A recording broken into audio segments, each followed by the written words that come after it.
اعوذ باللہ من الشیطان الرجیم بسم اللہ الرحمن الرحیم۔ سورہ انعام آیات نمبر 33 تا 41 میں رسول اللہ صلی اللہ علیہ وآلہ وسلم کو تسلی کہ یہ لوگ آپ کو نہیں بلکہ اللہ کی آیات کو جھٹلا رہے ہیں۔ اس سے پہلے بھی رسولوں کو جھٹلایا گیا تھا، پھر اللہ نے ان کی مدد کی۔ اللہ جسے چاہے گمراہی میں بھٹکتا چھوڑ دیتا ہے اور جسے چاہے سیدھا راستہ دکھا دیتا ہے۔ یہ کفار بھی ہر مصیبت میں اپنے معبودوں کو بھول کر صرف اللہ ہی کو پکارتے ہیں۔ اعوذ باللہ من الشیطان الرجیم قد نعلم انه ليحزنك الذي يقولون فإنهم لا يكذبونك ولكن الظالمين بآيات الله يجحدون۔ اے پیغمبر صلی اللہ علیہ وآلہ وسلم، ہم جانتے ہیں کہ ان لوگوں کی باتیں آپ کو غمزدہ کر دیتی ہیں، لیکن یہ ظالم لوگ آپ کو نہیں جھٹلاتے بلکہ اللہ کی آیات کا انکار کرتے ہیں۔ وَلَقَدْ كُذِّبَتْ رُسُلٌ مِّن قَبْلِكَ فَصَبَرُوا عَلَى مَا كُذِّبُوا وَأُوذُوا حَتَّى أَتَاهُمْ نَصْرُنَا۔ آپ سے پہلے بھی بہت سے رسولوں کو جھٹلایا جا چکا ہے، مگر انہوں نے جھٹلائے جانے اور اذیت پہنچائے جانے پر صبر کیا حتیٰ کہ انہیں ہماری مدد آ پہنچی۔ وَلَا مُبَدِّلَ لِكَلِمَاتِ اللَّهِ وَلَقَدْ جَاءَكَ مِن نَّبَإِ الْمُرْسَلِينَ۔ اللہ کی باتوں یعنی وعدوں کو کوئی نہیں بدل سکتا، اور بے شک بہت سے گزشتہ رسولوں کی خبریں آپ تک پہنچ بھی چکی ہیں۔ وَإِن كَانَ كَبُرَ عَلَيْكَ إِعْرَاضُهُمْ فَإِنِ اسْتَطَعْتَ أَن تَبْتَغِيَ نَفَقًا فِي الْأَرْضِ أَوْ سُلَّمًا فِي السَّمَاءِ فَتَأْتِيَهُم بِآيَةٍ۔ اگر ان کافروں کی بے توجہی آپ پر گراں گزرتی ہے اور آپ میں استطاعت ہو تو زمین میں سرنگ بنا کر یا آسمان میں سیڑھی لگا کر ان کی تسلی کے لیے کوئی معجزہ لے آئیں۔ منکرین کا اصرار تھا کہ آپ بھی کوئی ویسا ہی معجزہ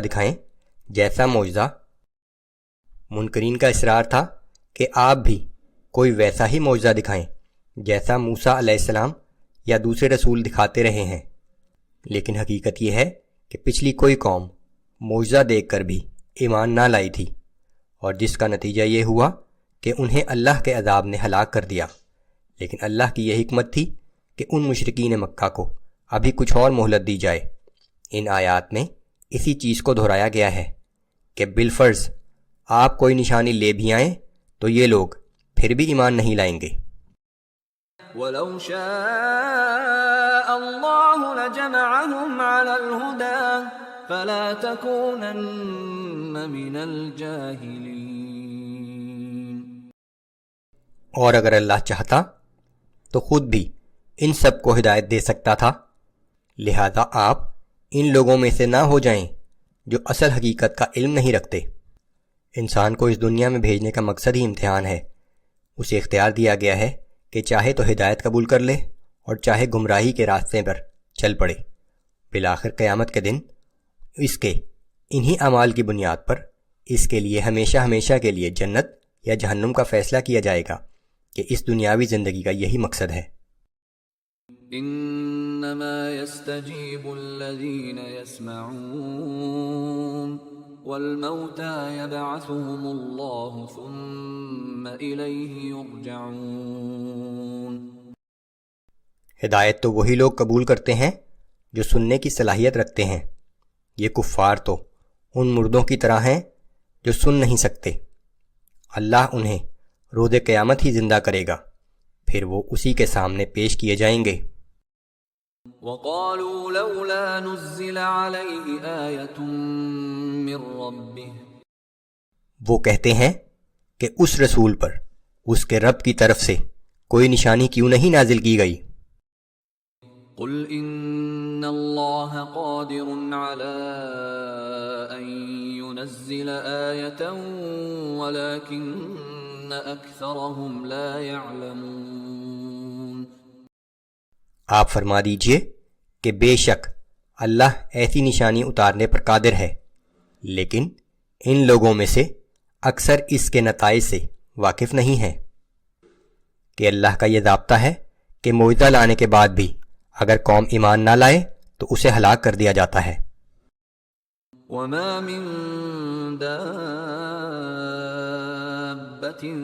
في الأرض ولا طائر يطير بجناحيه إلا أمم أمثالكم ما فرطنا في الكتاب من شيء ثم إلى ربهم يحشرون۔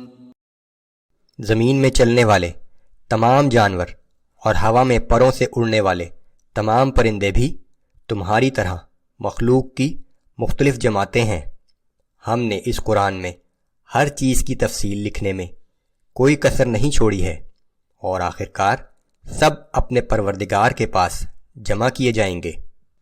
اس کی قدرت کا یہ عالم ہے کہ جانداروں کے ہر گروہ کو اس کے ماحول کے مطابق جسم اور اعضاء عطا کیے ہیں، اور ہر ایک کی ضروریات کے مطابق اس کے رزق کا بندوبست کیا ہے۔ والذین کذبوا بآیاتنا صم وبکم فی الظلمات من یشأ اللہ یضللہ ومن یشأ یجعلہ علی صراط مستقیم۔ اور جن لوگوں نے ہماری آیتوں کو جھٹلایا وہ بہرے اور گونگے ہیں جو تاریکیوں میں بھٹک رہے ہیں۔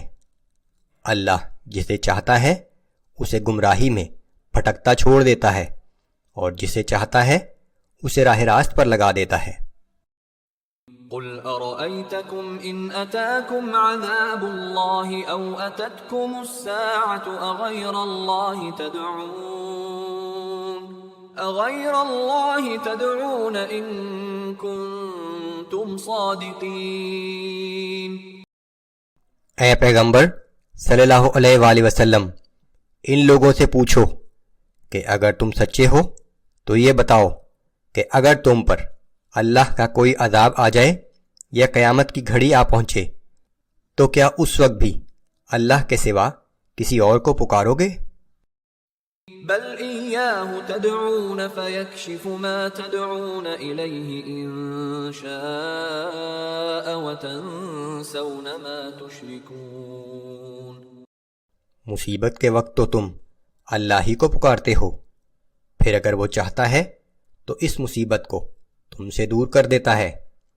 ایسے موقعوں پر تم ان سب معبودوں کو بھول جاتے ہو جنہیں تم اس کا شریک ٹھہرایا کرتے ہو۔